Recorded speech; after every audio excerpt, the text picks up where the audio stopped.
Hello students, liquid solution lecture number 29। इस लेक्चर में हम दो बहुत इंपॉर्टेंट पॉइंट्स का डिस्कशन करेंगे। Those are respectively called bubble point and dew point, है ना। दो पॉइंट का जिक्र बड़ा इंपॉर्टेंट होता है लिक्विड सॉल्यूशन में, that is called bubble and due points. मतलब पहला बबल पॉइंट, दूसरा ड्यू पॉइंट। डेफिनेशन यहां पे मैंने बोर्ड पे लिख रखा है। अगर बबल पॉइंट की बात करें ना, that is the point at which the first bubble of vapour are in equilibrium with liquid is called bubble point. Dew point का मतलब the point at which the last drop of the liquid are in equilibrium with vapours is called dew point.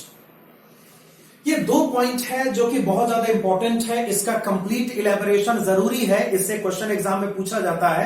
तो चलिए इसका elaboration start करते हैं, देखना क्या हो सकता है। बड़े ध्यान से इसको देखना पड़ेगा, ये हाईली इंपॉर्टेंट है। देखिए ये दोनों पॉइंट कौन सी बलाएं हैं, उसको जानने के लिए थोड़ा सा डायग्रामेटिक रिप्रेजेंटेशन की जरूरत पड़ेगी। तो देखिए मैं शुरू करता हूं। जैसे मान लो ये पहला वेसल हो गया, this is our first vessel. इस वेसल में पिस्टन सपोज कर इस लेवल पे प्रेजेंट है, ऐसे हमने सोच लिया, और इसमें पूरा लिक्विड भरा हुआ है। We have the liquid present in this vessel. अब देखिए यहां पे कंडीशन ध्यान रखना है। कंडीशन कुछ ऐसा है कि लिक्विड यहां पर ऐसे भरा है, मतलब लिक्विड यहां पर ऐसे हमने फिल किया है ताकि लिक्विड का जो सरफेस है ना, उसके ठीक ऊपर यहां पे पिस्टन रखा हुआ है। कोई एम्प्टी स्पेस यहां पे इसके सरफेस, इसके फ्री सरफेस और इस पिस्टन के बीच में प्रेजेंट नहीं है, ऐसा कुछ। अब देखिए अब हमें करना क्या है। अब हमें करना कुछ ऐसा है, जैसे मान लो सेम डायग्राम को रिकंसीडर करो ऐसे, और इस पिस्टन को थोड़ा सा एलिवेट करो। बहुत थोड़ा सा एलिवेशन आपको करना है, बहुत थोड़ा सा एलिवेशन, ऑलमोस्ट नेग्लिजिबल एलिवेशन। मतलब ऐसा, ये हमारा लिक्विड हो गया, और पिस्टन को थोड़ा सा ऊपर करेंगे। बहुत थोड़ा सा ऊपर करना है, ज्यादा ऊपर नहीं करना है। अगर पिस्टन को बहुत थोड़ा सा एलिवेट आप करोगे ना, तो आप देखोगे कि थोड़ा सा एक पहला बबल ऑफ वेपर यहां पे फॉर्म होगा। तो वेपर का बबल यहां पे फॉर्म होगा, उस वेपर का इक्विलिब्रियम एस्टैब्लिश हो जाएगा इस लिक्विड के साथ। सोच के देखो, अगर हमने वेपर के फर्स्ट बबल का फॉर्मेशन होने दिया तो after some time equilibrium establish हो जाएगा। मतलब यहां पे साफ कहा जा सकता है कि वेपर का जो पहला बबल होगा वो इस करस्पॉन्डिंग लिक्विड के साथ इक्विलिब्रियम में होगा। और वही बात है, अगर पिस्टन को फिर से डिप्रेस करेंगे, उन वेपर्स का कंडेंसेशन हो जाएगा और पहला कंडीशन दोबारा एक्वायर हो जाएगा। तो ध्यान से, हमारे पास इस वेसल में केवल लिक्विड प्रेजेंट है जिसके ठीक ऊपर हमने पिस्टन को अटैच किया हुआ है। इस वाले केस में हमने थोड़ा सा एलिवेशन यहां पे पिस्टन का कर दिया। ऑब्वियस सी बात है, पहले बबल ऑफ वेपर का फॉर्मेशन होगा और आफ्टर सम टाइम ये जो बबल ऑफ वेपर होगा वो लिक्विड के साथ इक्विलिब्रियम स्टैब्लिश कर लेगा। उसके बाद चलो पिस्टन को और एलिवेट करो। अगर पिस्टन को और एलिवेट करेंगे, सोच के देखो, जितना एलिवेशन आप करोगे उतना ही वेपर्स का फॉर्मेशन होगा, और जो वेपर्स यहां पे डेवलप होगा वो अल्टीमेटली आपके इस लिक्विड के साथ इक्विलिब्रियम स्टैब्लिश कर लेगा। तो हमने क्या करा भाई, पिस्टन को और ज्यादा एलिवेट कर दिया ताकि और ज्यादा वेपर्स का फॉर्मेशन यहां पे करना पॉसिबल हो जाए। तो जब और ज्यादा वेपर्स का फॉर्मेशन यहां पे करना पॉसिबल हो जाएगा, मामला स्पष्ट सा है कि भाई फिर से इक्विलिब्रियम एस्टैब्लिश हो जाएगा। एलिवेशन को अभी भी आपको जारी रखना है। एलिवेशन को इतना ज्यादा कर दो ताकि आपके पास केवल एक लिक्विड का ड्रॉप बच जाए। मैं कह रहा हूं जैसे जैसे पिस्टन को एलिवेट करोगे, वेपर्स का फॉर्मेशन होता चला जाएगा, इवेपोरेशन होता चला जाएगा। हमें पिस्टन को इतना ज्यादा एलिवेट करना है ताकि लास्ट में केवल एक ड्रॉप ऑफ लिक्विड बचे। देखो यहां पे लिक्विड का केवल एक ड्रॉप प्रेजेंट है और बाकी सब कुछ यहां पे वेपर है, और चूंकि वेपर और लिक्विड इक्विलिब्रियम यहां पर भी स्टैब्लिश होगा, इस केस में हम ये बोलेंगे कि लिक्विड का जो एक ड्रॉप होगा पूरे वेपर के साथ इक्विलिब्रियम मेंटेन कर रहा होगा। तो इन डायग्राम्स में इंपॉर्टेंट क्या है? इंपॉर्टेंट यह है कि भाई पूरा प्रोसेस यहां पे रिवर्सिबल है। प्रोसेस को दोनों डायरेक्शन में प्रोसीड कराया जा सकता है ना भाई। प्रोसेस को यहां पे दोनों डायरेक्शन में प्रोसीड कराया जा सकता है। आप एलिवेशन करते जाओगे तो यहां से यहां पहुंचना पॉसिबल हो जाएगा। आप पिस्टन को डिप्रेस करोगे, कंडेंसेशन बढ़ता चला जाएगा, यहां से यहां तक पहुंचना पॉसिबल हो जाएगा। आपको यहां पे इस कंडीशन और इस कंडीशन के बारे में सोचना है। इस पर्टिकुलर कंडीशन की अगर मैं बात करूं, क्या लगता है भाई एक वेपर का बबल है जो कि पूरे लिक्विड के साथ इक्विलिब्रियम एस्टेब्लिश करके यहां पे बैठा हुआ है। एक वेपर का बबल यहां पर है जिसका इक्विलिब्रियम लिक्विड के साथ हमें नजर आ रहा है। और लास्ट वाले केस में लिक्विड का एक ड्रॉप यहां पर ऐसा प्रेजेंट है जो कि वेपर के साथ इक्विलिब्रियम शो कर रहा है। डेफिनेशन के हिसाब से इसको कहा जाएगा बबल पॉइंट, इसको कहा जाएगा ड्यू पॉइंट। तो ये डेफिनेशन है, मैं डेफिनेशन रिपीट कर रहा हूं कि बबल पॉइंट वैसा पॉइंट होता है जहां पे वेपर का एक बबल लिक्विड के साथ इक्विलिब्रियम में होता है, यानी कि हम इस कंडीशन की बात कर रहे हैं। ड्यू पॉइंट वैसा पॉइंट होता है जहां पे लिक्विड का लास्ट ड्रॉप, एक ड्रॉप लिक्विड का पूरे वेपर के साथ इक्विलिब्रियम में होता है। मतलब कि इस पॉइंट को कहा जा सकता है बोल क्या, बबल पॉइंट। इस पॉइंट को बहुत आसानी से क्या बोल सकते हैं, this is called bubble point. और इस पॉइंट को यहां पर क्या कहा जा सकता है, this is called dew point. Clear ना? आप इसको नोट करिए, उसके बाद इसके बारे में आगे बात करते हैं कि भाई इसके ट्रिक्स क्या क्या है और इसके न्यूमेरिकल्स कैसे कैसे सॉल्व किए जा सकते हैं। फिलहाल आप इसको नोट करिए, उसके बाद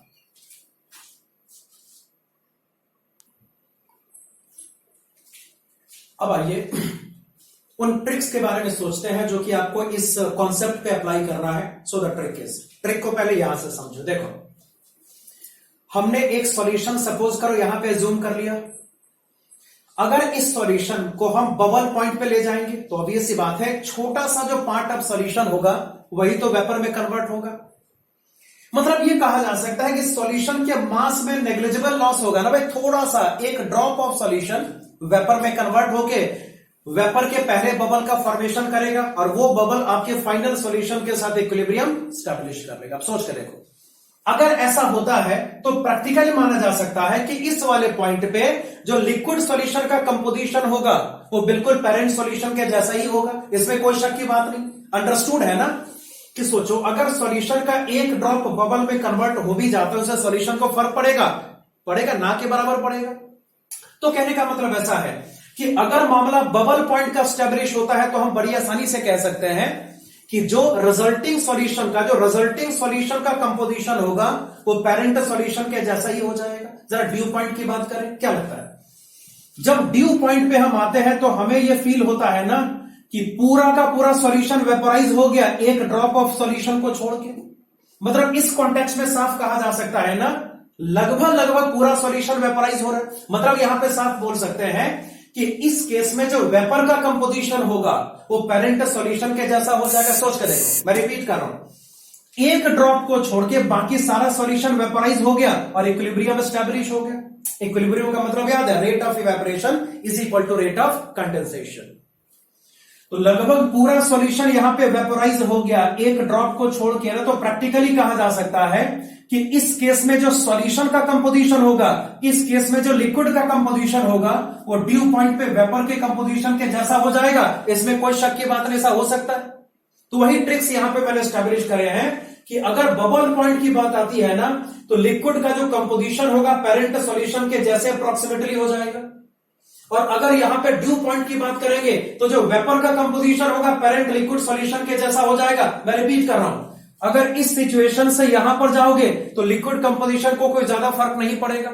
अगर इस सिचुएशन से यहां पे प्रोसीड करोगे तो लगभग पूरा लिक्विड यहां पे वेपराइज हो जाएगा एक ड्रॉप को छोड़ के।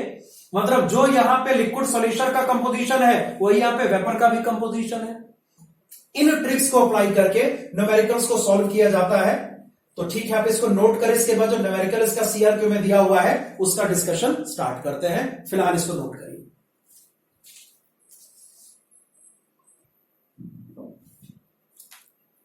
Okay, let's talk about question number 44। जो ट्रिक हमने अभी डिस्कस किया था उसको यूटिलाइज करना है और हमें क्वेश्चन नंबर 44 को सॉल्व करना है। चलिए शुरू करते हैं, देखते हैं क्या हो सकता है। The vapor pressure of two pure liquids A and B, which form an ideal solution at 500 and 800 torr respectively at 300 Kelvin. A liquid solution of A and B for which the mole fraction of A is 0.6 is contained in a cylinder closed by a piston on which the pressure can be varied. The solution is slowly vaporized at 300 Kelvin by decreasing the applied pressure. इसमें दो question पूछे गए। पहला question है the composition of vapour when first bubble formed, मतलब ये जो मामला है वो बबल पॉइंट का है। दूसरा question what the composition last droplet of liquid remaining in equilibrium vapour मतलब दूसरे क्वेश्चन में आपको ड्यू पॉइंट के बारे में सोचना है। मैं दिखाता हूं कैसे कैसे करना। देखो पहले डेटा कलेक्शन करो, फिर मैं बात करता हूं, ध्यान से देखना। सबसे पहले थोड़ा सा डिस्कशन आपको करना पड़ेगा पेरेंट सॉल्यूशन का। इस पेरेंट सॉल्यूशन में क्या, और उससे पहले एक चीज और, पी नॉट ए और पी नॉट बी आपको दिया हुआ है। पी नॉट ए कितना बोल, दिस इक्वल्स टू 500 टॉन। जो आपका यहां पे पी नॉट बी का डेटा है, again this equals to 800 torr. Clear. अब बात करते हैं पेरेंट सॉल्यूशन की। देखो पेरेंट सॉल्यूशन में अगर हम एक्स ए की बात करेंगे, this X A is equal to कितना 0.6, और अगर यहां पे बात एक्स बी की करते हैं तो एक्स बी कितना आएगा 0.4। ऑब्वियस ही बात है, मोल फ्रैक्शन का सम हमेशा 1 होता है ना, तो X A equals to 0.6, X B equals to कितना 0.4। अब आइए आगे बात करते हैं, देखिए क्या हो सकता है। इस पहले सवाल में आपको बबल पॉइंट पे जाना है और वेपर का कंपोजिशन कैलकुलेट करना है। Y A Y B calculate करना, वेयर के ऑप्शंस आपको दिया हुआ है, आपको यहां पे वाई ए और वाई बी कैलकुलेट करना है। देखो कैसे करेंगे, सोचो। चूंकि मामला यहां पे बबल पॉइंट से रिलेटेड है, ध्यान से देखना, चूंकि मैटर यहां पे रिलेटेड है बबल पॉइंट से, इस बबल पॉइंट पे सोचो क्या होगा। हमने बात करी है बबल पॉइंट पे जो फाइनल सॉल्यूशन का कंपोजिशन होता है पेरेंट सॉल्यूशन के जैसा ही होता है। इसका रीजन मैंने बताया था ना कि बबल पॉइंट पे चूंकि एक ही ड्रॉप ऑफ लिक्विड, एक ही ड्रॉप ऑफ सॉल्यूशन वेपर में कन्वर्ट होगा, दैट्स व्हाई सॉल्यूशन के फाइनल कंपोजिशन पे कोई खास फर्क नहीं पड़ने वाला। तो सोचिए इस बबल पॉइंट पे सपोज करो जो सॉल्यूशन में ए का मोल फ्रैक्शन है, this equals to X A dash, तो जो एक्स ए डैश होगा पेरेंट सॉल्यूशन के जैसा होगा, दिस इक्वल्स टू 0.6। इसी बबल पॉइंट पे अगर एक्स बी डैश की बात करेंगे, ऑब्वियस सी बात है, अगर एक्स ए डैश आपका 0.6 है, X B dash must be equal to 0.4। आपका टास्क यहां पर क्या, आपको यहां पे वाई ए कैलकुलेट करना है। तो सपोज कर लेते हैं कि जो वाई ए है दिस इक्वल्स टू वाई। आपका टास्क यहां पे वाई बी कैलकुलेट करना है। सपोज करो वाई बी कितना होगा 1 माइनस वाई। सोचो ना, वेपर स्टेट में आपके पास ए और बी प्रेजेंट है, अगर ए का मोल फ्रैक्शन y होगा तो बी का मोल फ्रैक्शन 1 माइनस वाई होगा, क्योंकि जो मोल फ्रैक्शन का समेशन होता है वो हमेशा 1 के बराबर होता है। If Y A is equal to Y, we have Y B is equal to 1 minus Y, इसमें कोई शक की बात नहीं। अब जरा आगे बात करते हैं, आपको थोड़ा सा पहले लेक्चर की बातें, पहले दूसरा शुरुआती लेक्चर की बात रिकॉल करनी पड़ेगी। अगर y कैलकुलेट करना है, आपके पास अगर लिक्विड सॉल्यूशन है, तो हम डाल्टन्स लॉ पार्शियल प्रेशर का कॉम्बिनेशन राउंड्स लॉ से करते हैं ना, तो थोड़ा सा आपको इसको घर पे जाके देखना पड़ेगा। तो चलो मैं लिखता हूं। वैसे देखो ये जो वाई ए होगा, इसको यहां पे इस कॉन्टेक्स्ट में लिखा जा सकता है X A dash into P not A upon capital P ना, याद करो ऐसा होगा। और जो आपका यहां पे करस्पॉन्डिंग वाई बी होगा, इसको लिखा जा सकता है X B dash into P not B upon total pressure, that will be capital letter P. हमारा टास्क यहां पे y को कैलकुलेट करना है। बेस्ट ऑप्शन क्या, बेस्ट ऑप्शन ये होगा, देख जैसे इसको मान लो फर्स्ट इक्वेशन, इसको यहां पे कर दिया हमने सेकंड इक्वेशन, बेस्ट ऑप्शन होगा 1 को 2 से डिवाइड करो। बेस्ट ऑप्शन यहां पर क्या होगा भाई, 1 को 2 से हमें डिवाइड करना है। अगर ऐसा करेंगे, सोच क्या रिजल्ट आएगा, Y A upon Y B is equal to, हाँ जी क्या हो सकता है, सोच कैपिटल पी कैंसल आउट हो जाएगा। मतलब इसको यहां पे लिखा जा सकता है X A dash upon X B dash into possible यहां पर होगा P not A upon P not B, ऐसा कुछ करेंगे। एंड दिस इंप्लाइज दैट, सोचो what is Y A, Y upon Y B को लिखा जा सकता है 1 minus Y is equal to what is X A dash 0.6। X A dash को 0.6 से एक्स बी डैश को 0.4 से एक्सप्रेस करेंगे। पी नॉट ए का मतलब यहां पे 500 होगा, P not B is equal to 800, ऐसा कुछ करना पॉसिबल हो जाएगा। आप सोचो अगर यहां से y कैलकुलेट करेंगे, बोल क्या रिजल्ट आएगा, y कैलकुलेशन अगर y निकाला जाए तो y आता है कितना, अप्रोक्सीमेटली 0.48। y को कैलकुलेट करेंगे, अप्रोक्सीमेट रिजल्ट आएगा 0.48, दिस इक्वल्स टू कितना ya। ऑफ कोर्स अगर 1 माइनस y को कैलकुलेट करेंगे, that will be equal to 0.52 and this equals to YB। समझे बात को ना। पहला क्वेश्चन यहां पे बबल पॉइंट से रिलेटेड है, ट्रिक मैंने बता दिया कि जो लिक्विड सॉल्यूशन कंपोजिशन होगा पेरेंट के जैसा होगा ना, तो इस तरीके से यहां पे कैलकुलेशन करना पॉसिबल हो सकता है। अगर x A dash x B dash आपके पास है, वाई ए को वाई से रिप्रेजेंट करेंगे, Y B equals to 1 minus Y, दो इक्वेशन का फॉर्मेशन यहां पे करना पॉसिबल हो जाएगा और इसमें से y कैलकुलेट करना भी पॉसिबल हो जाएगा। इस तरीके से इस क्वेश्चन को सॉल्व किया जा सकता है and this question is completed. अब बात करेंगे दूसरे क्वेश्चन की। क्वेश्चन नंबर 2 यहां से देखो, सेकंड क्वेश्चन, फिलहाल इसको नोट करिए, उसके बाद सेकंड क्वेश्चन की बात करते हैं।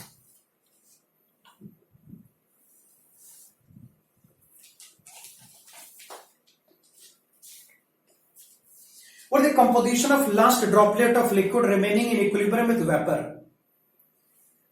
Last droplet of liquid का क्या मतलब? That is a dew point। मामला यहां पे dew point का निकल के आ जाएगा। तो अगर मैं dew point की बात करूं, ट्रिक मैंने बता रखा है कि dew point पे जो वेपर कंपोजिशन होगा वो पेरेंट सॉल्यूशन के जैसा हो जाएगा ना, तो मामला स्पष्ट सा है। देखिए, अगर आप यहां पे YA कैलकुलेट करेंगे, this YA must be equal to this XA, this XA equal to कितना 0.6। What is YB? ऑब्वियस सी बात है, YB is equal to XB होगा एंड दिस इक्वल टू 0.4।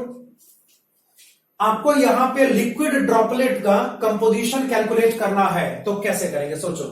मान लो लिक्विड ड्रॉपलेट में A का mole fraction XA double dash है, let's say this equals to X, और इसी ड्रॉपलेट में B का mole fraction XB double dash है, तो XB डबल डैश को लिखा जा सकता है बहुत आसानी से, दैट इज 1 माइनस एक्स। हमारा टास्क यहां पे x और 1 माइनस एक्स को कैलकुलेट करने का टास्क है। सोचो क्या कर सकते हैं।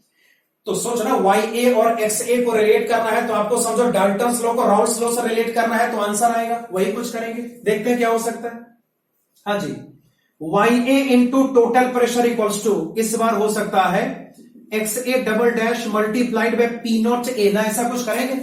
याद करो, ये रहा डाल्टन्स लॉ PA कैलकुलेट करने के लिए, ये रहा राउल्ट्स लॉ PA कैलकुलेट करने के लिए। और बताइए, YB into capital letter P is equal to possible होगा XB double dash into P not B ना। इसको इक्वेशन 3 से, इसको इक्वेशन 4 से रिप्रेजेंट कर दो। बेस्ट ऑप्शन यहां पर होगा 3 को 4 से डिवाइड करने का। 3 को डिवाइड करो 4 से, क्या लगता है भाई, P से P का कैंसिलेशन करना पॉसिबल हो जाएगा। बोल क्या रिजल्ट आएगा, YA upon YB is equal to what is RHS, XA double dash upon XB double dash into P not A upon क्या, that is P not B। ऐसा कुछ करेंगे, put the values. What is YA 0.6, YB is equal to 0.4, XA double dash का मतलब X होगा, XB double dash का मतलब 1 minus X ना। P not A is equal to 500 torr, P not B is equal to 800 torr. इस तरीके से बात आएगी। चलो उसके बाद मैं यहां से लिख रहा हूं, इस इक्वेशन को जब सॉल्व करते हैं तो x इक्वल्स टू आता है 0.7, दिस इक्वल्स टू XA, तो 1 minus X is equal to 0.3 होगा, दिस इक्वल्स टू XB। तो ड्यू पॉइंट पे अगर आपको लिक्विड ड्रॉपलेट का मोल फ्रैक्शंस, उसमें कंपोनेंट का मोल फ्रैक्शंस कैलकुलेट करना है, तो कैलकुलेशन का तरीका कुछ ऐसा हो सकता है। हमने वही ट्रिक फॉलो किया जिसका डिस्कशन मैंने किया था कि जब ड्यू पॉइंट की बात आती है तो वेपर का जो कंपोजिशन होता है पेरेंट सॉल्यूशन में लिक्विड कंपोजिशन के जैसा हो जाता है। हमने XA कैलकुलेट करा, हमने XB कैलकुलेट करा, और दोनों केस में हमने राउल्ट्स लॉ को डाल्टन्स लॉ से कंबाइन करा हुआ है। This is all about lecture number 29।